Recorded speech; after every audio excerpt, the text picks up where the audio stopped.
Hey there folks, this is Greeny welcoming you to this year's Christmas haul. There's quite a bit, but some is off mate, some is off family and everything, and it's just quite a bit to get through.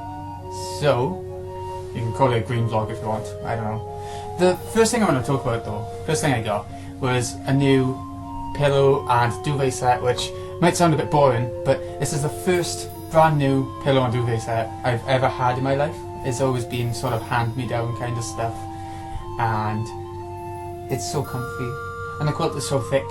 I'm used to like really thin quilts and stuff, so that's that. And that's all I'll say, because that's probably boring as hell. So what's there? Oh yeah, here we go. Let's get on to the interesting stuff.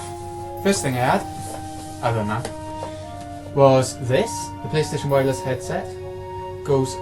It's mainly for the PS4 I added, because the PS4 comes with this earphone, which is like one earphone. In fact, it comes with this.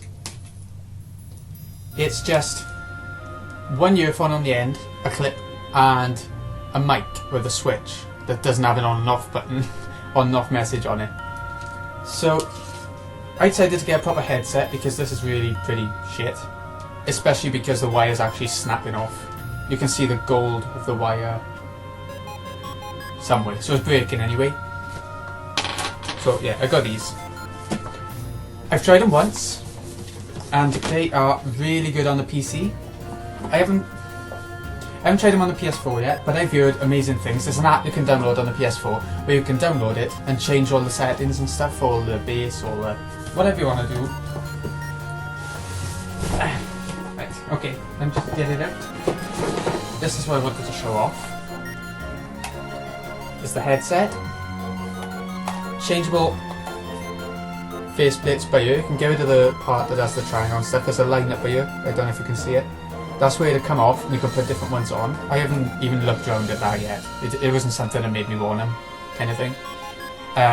It collapses. So that's another nice thing, but I've heard that if you do that too much, the hinges are quite plasticky, so they will sort of break a bit. So that's why I'm not going to do it, and I'm going to be keeping it in the box they came out of, and they come out like that, so there's that. The sound on the PC is really good, but I've tried the mic on Audacity, and it has automatic noise cancellation or noise removal, and that makes it so that when you're recording with Audacity, you sound all robotic because you can't choose how much noise removal to actually use.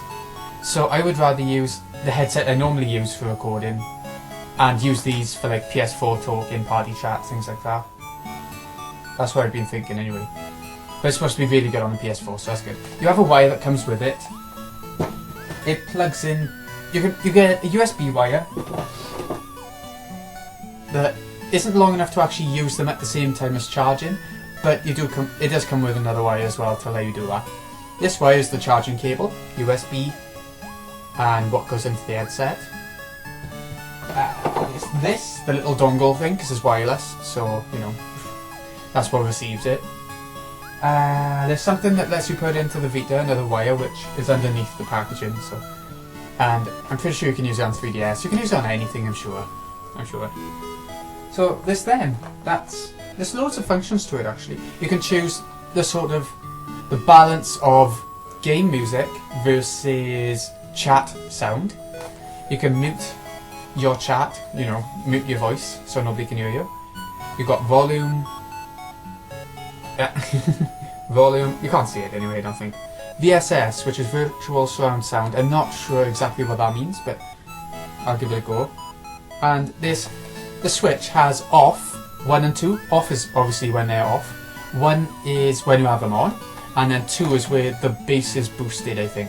So, I'm really happy with them so far. I'm going to give them a proper go a bit later tonight, I think. Play a bit of Final Fantasy 14 with them, maybe. Not the best game to show off what they can do, maybe. There's not enough going on. But, having said that, I've got other stuff, including something which will actually show it off a bit more, I think. I got Black Ops 3 finally. I'm a big fan of Call of Duty games, mainly Black Ops 1 and Modern Warfare 2, and Ghosts as well, to a slightly less extent, but I still really liked it and played it a lot. So Black Ops 3 is the latest one, and I wanted to get it now for PS4. And I want to have a go.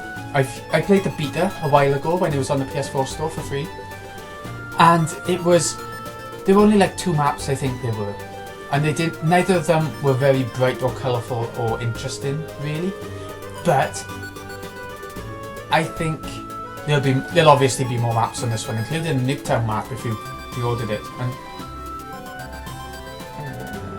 I don't know.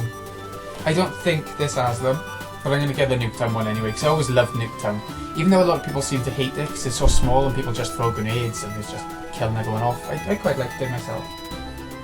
Also, I got the expansion for Final Fantasy XIV, that is Heavensward. A lot of people have been telling me to get this. A lot of people have been playing Heavensward since before I actually started the main game. So they were trying to make me catch up. They were playing in parties and stuff, getting me through the dungeons as quickly as possible to try and get me to actually get to Heavensward. Before I play this though, I got one more primal to do on the original game, and that is Shiva. The EX primals, I mean.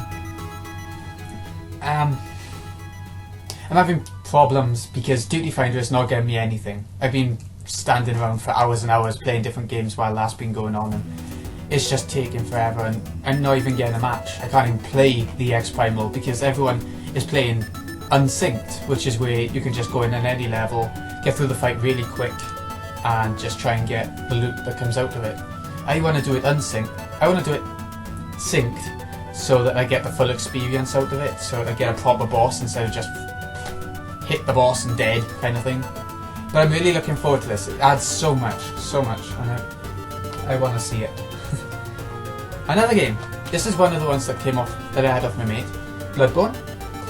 I was really bad at Demon's Souls, so I was a little bit hesitant about getting this. That's why it's taken me so long. But it was cheap, and cheapish, and I checked out a review for it, a 5-minute review from IGN. I know IGN aren't exactly the most trustworthy people to get reviews from, but it looked, even without the commentary and the editing and stuff, it looked like my sort of game. So I'm gonna give it a go. It's got a lot of blood, a lot of horror elements, which is what I love. I love my horror.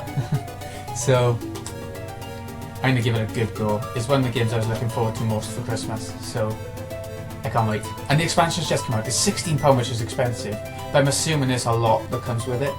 I won't be getting that yet anyway. I'll wait until I finish the main game, and then I'll get the expansion when hopefully it'll be cheaper on offer or something, you know. I also got, this is another one off my mate, the other one, Yoshi's New Island. This is £15 everywhere that I've seen. Tesco, no not Tesco, Asda, Argos and Game, all £15. And I love my Yoshi games. If you haven't checked out my Yoshi's Woolly World Let's Play, or if you have checked it out, then you'll know how much I love them. And this is going to be amazing, I think. So I am looking forward to that too. It's worrying, I know.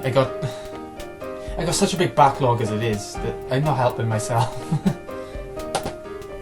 And lastly, for the games, I got Mario & Luigi Paper Jam Bros. This is a combination of the Mario & Luigi games like Superstar Saga, Partners in Crime, Bowser's Inside Story, and there was one other one as well, I can't remember what it was called though. And a combination of those, as well as the Paper Mario RPG games. So you get, I've only played like 3 or 4 hours of this, I've actually started this one. And you get the original 2, it's in the world of Mario & Luigi, but you open this storybook and the Paper Mario characters come out and everything. So you get Mario & Luigi from the original game in your party, as well as Paper Mario from the Paper Mario universe. I haven't seen Paper Luigi yet, but who knows. So far, what I think of it, it's a really good game, but it seems to be playing on the gimmick a lot of there being two Peaches, because it's the original and the paper one. There are 2 Bowsers who are ganging up together, 2 Bowser Juniors, 2 Marios, 2 Kameks. It's playing on that sort of gimmick a lot and not telling its own full story so much. Like Superstar Saga had its own good solid story, even though it was going on the gimmick of being a Mario RPG that doesn't happen too often, or didn't then at least. This one, in the first couple of hours, has been playing on a lot, and I don't know, the story is really shallow. I know you can expect that from a Mario game, but there have been Mario RPGs that haven't been so shallow. So I'm a little bit disappointed in that aspect. But the gameplay is fun, it's really fun. I've gone to the second area, which is a desert area. And I'm just collecting loads of paper toads. That seems like the main point of the game, to collect paper toads and go for Bowser's Castle at the end and save the peaches and whatever else. But again, I'm only the first couple of hours, so maybe the story's gonna be shallow at the start, and maybe it'll get deeper as we go along. That happens in RPGs, don't it? So we'll see. I'll keep an eye out for how good that is, and I'll get back to you if you got my Twitter, or maybe I'll get a vlog out. Who knows? Who knows? Okay, so that's all the games. I also got this DVD, or Blu-ray, Danganronpa. I loved this anime when I watched it on Crunchyroll a long time ago, maybe a year ago now. It's a murder, sort of a murder mystery with a modern edge. There are these 15 students stuck inside the school with a headmaster who's a Monokuma,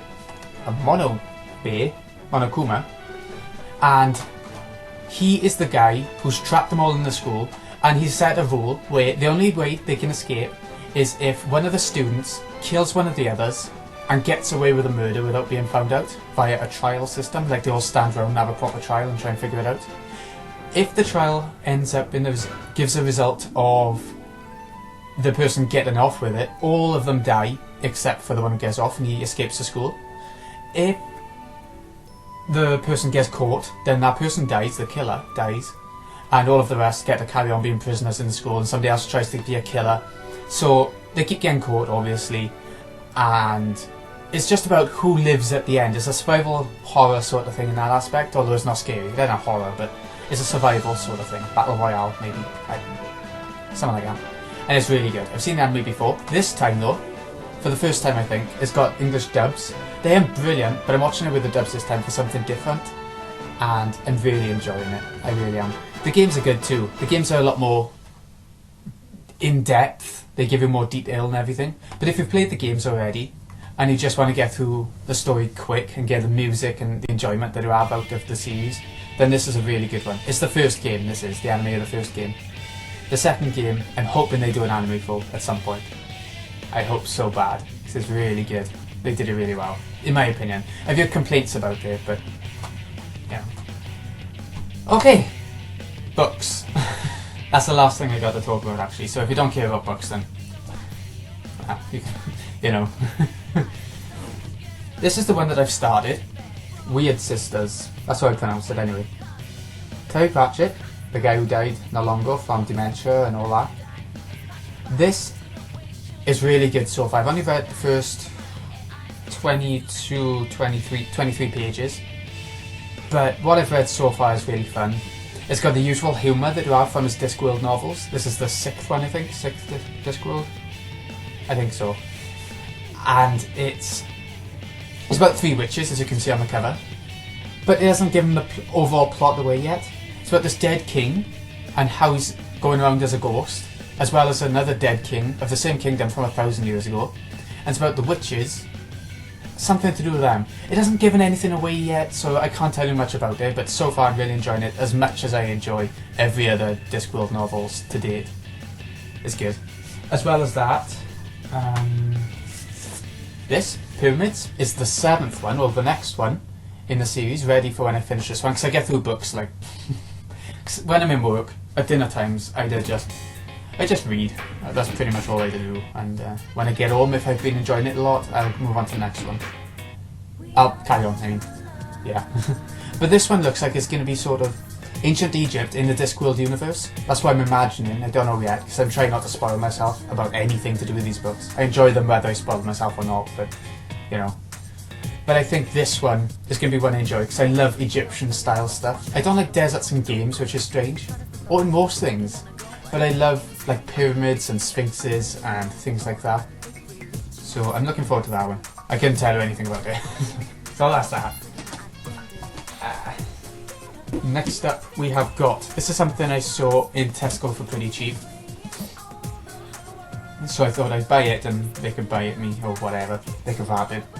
Stephen King's Bazaar of Bad Dreams. I'm a big Stephen King fan. This is his new short story book.